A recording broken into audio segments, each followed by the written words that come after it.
Welcome to मामा की कहानियाँ।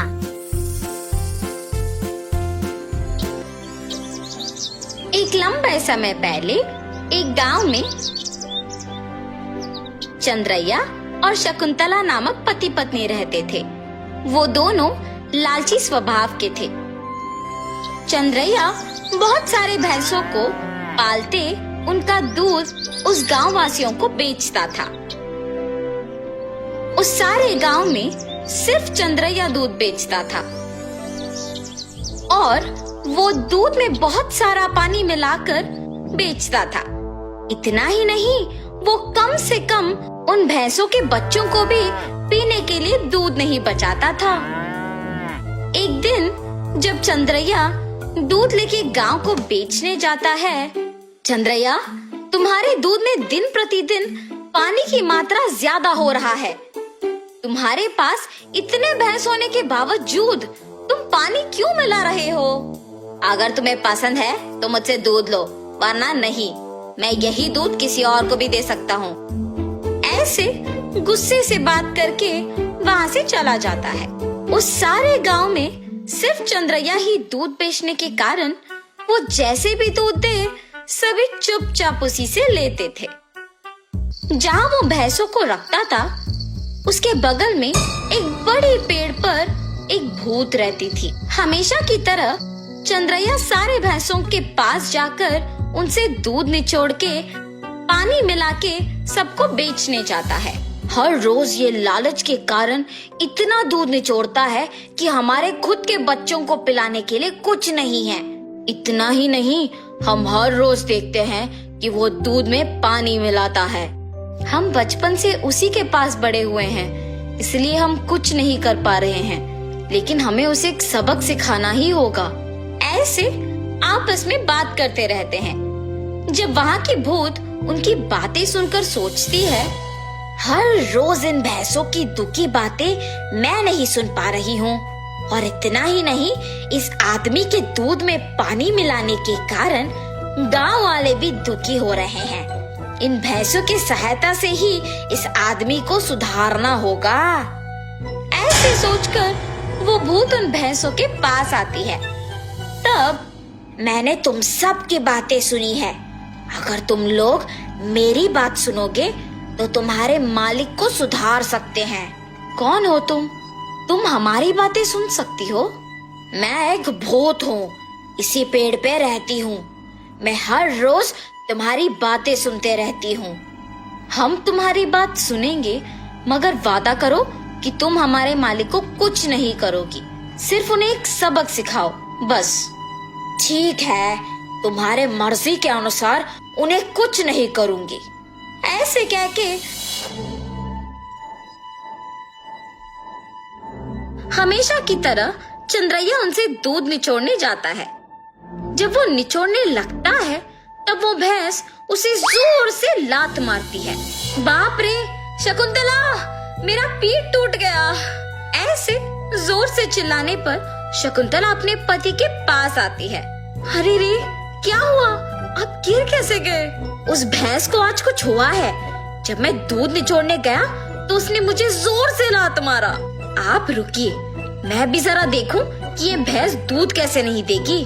ऐसे कह के शकुंतला उस भैंस से दूध निचोड़ने की कोशिश करती है, और उस भैंस ने शकुंतला को भी उसके पति के ही तरह जोर से लात मारती है। तुरंत उनके बच्चे ही सारे दूध पी जाना देख पति पत्नी कुछ नहीं कर पाते हैं, सिवाय उनको देखना। अरे रे, सारा दूध सिर्फ ये बच्चे पी रहे हैं, कुछ तो कीजिए। आज के लिए हम कुछ नहीं कर सकते हैं, शाम को वापस आएंगे दूध निचोड़ने।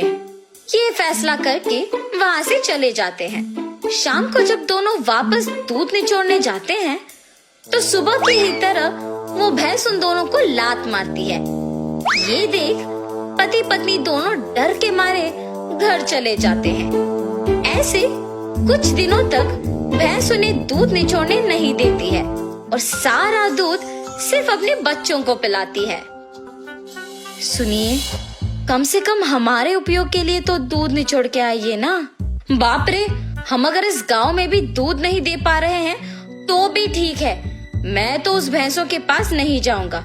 वहाँ के भैंसों में से एक को कुछ तो हुआ है, इसीलिए हमें दूध निचोड़ने नहीं दे रही है और सिर्फ उसके बच्चों को दूध पिला रही है। उतना चाहिए तो तुम खुद निचोड़ने जाओ। बाप रे, मैं अकेले? नहीं नहीं, हम दोनों मिलके दूध निचोड़ने की कोशिश करते हैं। चलिए ठीक है, कल सुबह जाएंगे। ठीक है जी। भैंसों के पास जाते हैं। शकुंतला, पहले तुम जाओ। ऐसे कहने पर शकुंतला उन भैंसों के पास जाके दूध निचोड़ने की कोशिश करती है। जब वो निचोड़ने की प्रयत्न करती है तो वो भैंस जोर से लात मारती है। बिना दूध दिए अपनी पत्नी को लात मारने के कारण चंद्रैया को गुस्सा आता है और वो एक डंडे से भैंस को मारने लगता है। मेरी पत्नी को दूध निचोड़ने नहीं दोगे तुम? हाँ? ऐसे कहते हुए जोर जोर से मारता है, मगर उस भैंस की जगह चंद्रैया खुद पिटता है और इसी कारण उस भैंस को मारना बंद कर देता है। लेकिन उसके बाद भी उसको और उसकी बीवी को डंडे से मार पड़ते ही रहते हैं। हम आइंदा कभी भी दूध निचोड़ने नहीं आएंगे, हमें मत मारो। अरे हिम्मत है तो ऐसे दिखे बिना नहीं, सामने आके मारो हमें। ऐसे कहने पर वो भैंस अचानक एक भूत के रूप में बदल जाती है। मैं ही तुम लोगों को मार रही थी। सिर्फ कुछ दिन दूध ना ले पाने के कारण और घर पे दूध ना होने के कारण गुस्सा होके तुम इस भैंस को मारने चले आए, तो फिर कुछ सालों से जो तुम सारे दूध को उनके बच्चों के लिए बचाए बिना ही ले जाके बेचने पर इन भैंसों को कितना बुरा लग रहा होगा। हाँ, आज से अगर कभी भी तुमने दूध में पानी मिलाया या फिर भैंसों के बच्चों के लिए दूध न बचाया तो मैं तुम्हें नहीं छोड़ूंगी। मैं यही रह के तुम पे नजर रखूंगी। हाँ, हमें माफ कर दो, आज से हम ये कभी नहीं दोहराएंगे। ऐसे कहने पर वो भूत वहाँ से गायब हो जाती है।